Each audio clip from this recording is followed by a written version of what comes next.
Well, a little surprise guest today. I came into work and they said, hey, Charles Barkley may call the show. I said, yeah, all right, I'll take that.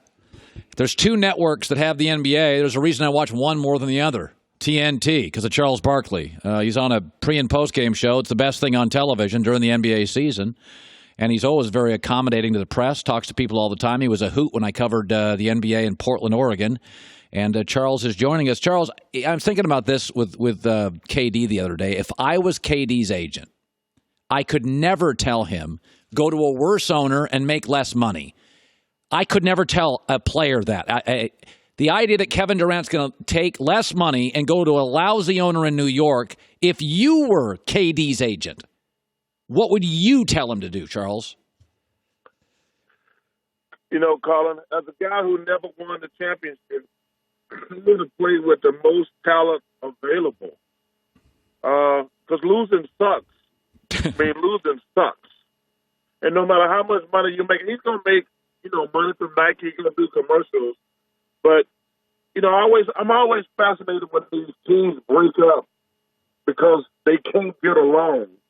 When I got traded to Phoenix, I got Dan Marley and Kevin Johnson and Sabalos and guys, I thought I was in heaven.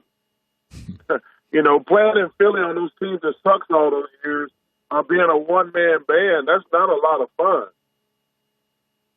What about Kawhi Leonard in Toronto where they don't attract free agents? I can win here, but I'm going to have to carry the surplus of the minutes and points. What, as Kawhi's agent, would you tell him? I would stay in Toronto because I'm going to own a country after they win the championship tonight. He's got arguably maybe the best GM in the league. So he's always going to get him players. I mean, he's done he might be, no disrespect to R.C. Buford or Sam Presti. I think Masai is the best GM in the NBA. He's done a fantastic job, not just this year, but because listen, trading DeRozan, firing the coach of the year, putting all your chips in the middle of the table is one of the gutsiest moves of all time. Because everybody's going to be on his bandwagon now.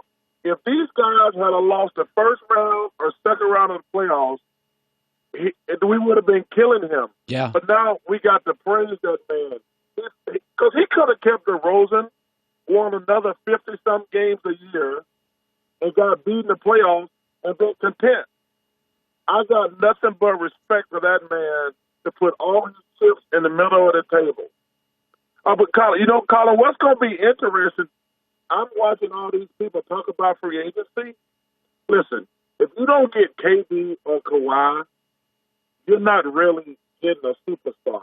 Right. But what's going to be really interesting, none of these guys can go to teams by themselves. That's what I hear these guys saying, well, this guy going here. So what if you get that guy? Your team's not going to be much better unless you get KD or Kawhi and another guy. Your team's not going to be any better. If you get two decent free agents, you're just going to be a middle-of-the-road team paying two guys max dollars for the next 10 years. Do you think LeBron wakes up this morning? He's got $500 million net worth, a bunch of rings, a great legacy, good guy. But do you think he wakes up this morning and is sort of bummed what the Lakers, like if he could do a do-over, he'd say this doesn't work?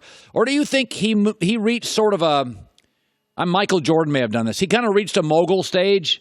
Basketball's big, but it's not everything. What do you think LeBron thinks about when he wakes up after this past year? I think he wakes up and says, I own the state.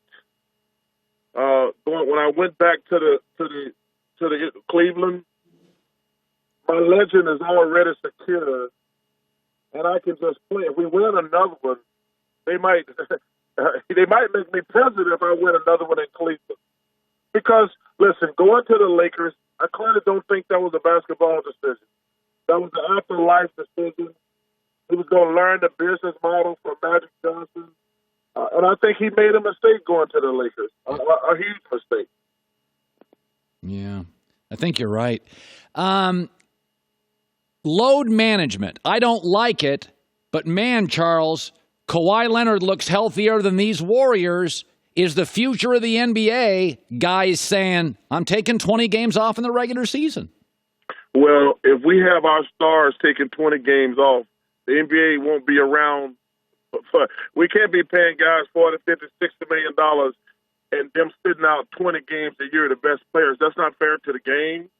It's not fair to the fans. Listen, Kawhi is the perfect superstar. He's a no drama.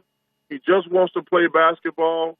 First of all, he's looked like he hasn't been healthy in some of these games, in fairness. But to get back to your original point, we can't have KD, Kawhi, LeBron, Giannis sitting out 20 games a year. That's not going to work in the big picture from a financial standpoint overall for the NBA. I've been lucky, Charles. I've worked at good companies with good bosses, and I've always felt my career, to some degree, a large chunk of it, at least half, is I've been well managed and well represented. I would struggle to play for a James Dolan. I would struggle to play for Phoenix. I don't trust the ownership. When you look back at your career, did you value that, undervalue it, overvalue it? Because at Kawhi Leonard, boy, that Toronto's well run. I'd have a hard time leaving a well-run team. What do you make of the owner playing a part in the free agent decision? Well, I think a couple of things. Number one, don't sell yourself short. You've been successful for a long time for a reason. That takes talent. Seriously though, you need to pat yourself on the back. When you're able to run shows and people know who you are for long periods of time, you're very talented. Hey, we've only seen the flash in the pan, but you've had a great, amazing career. So that, number one, pat yourself on the back. You know, I've been blessed. I had good owners in Philly, Phoenix, and Houston. To me, the one thing that would concern me, I know if you go to Phoenix, the guy won't let the people who run the organization do their job. Yeah. I would have to sit down with Steve Mills and Scott Perry and say, wait, are y'all going to make the decision? You know, I mean, clearly we all got issues with Dolan. But my number one concern would be, are you going to let these guys do their job? Because, you know, I've heard stories from Steve Kerr, Grant Hill, and those guys, that Robert Sarver comes over 2 and 3 in the morning talking about trade. I'm like, are you kidding me? I mean, this is a general manager, one of the greatest players in Grant Hill. And the owner is coming to their house at 2, 3 in the morning trying to make trades. And you can't have an owner doing that. So, yes, that is a concern with Phoenix. And like I say, I don't know if Dolan stays in or out of it. I got to be honest with you. I'm a big Steve Mills and Scott Perry fan. Yeah. But you know one thing that bothers me about this whole thing in the NBA, Colin? I can't. When did we get to the point where we let these teams suck and they just put all their eggs in the free agent basket? Because there's not enough free agents to go around. That's what's going to be really interesting this summer. 20 seconds, Charles. 2020. Hey, listen. No. We can't let teams just suck and wait to raise somebody free agent every year. That's not a good business model for the NBA. Yep, I totally agree there. Hi, everybody. Thanks for watching. Subscribe here to get the latest from the show. Also, be sure to check out more of the best clips from The Herd or go watch a few segments from other shows on FS1.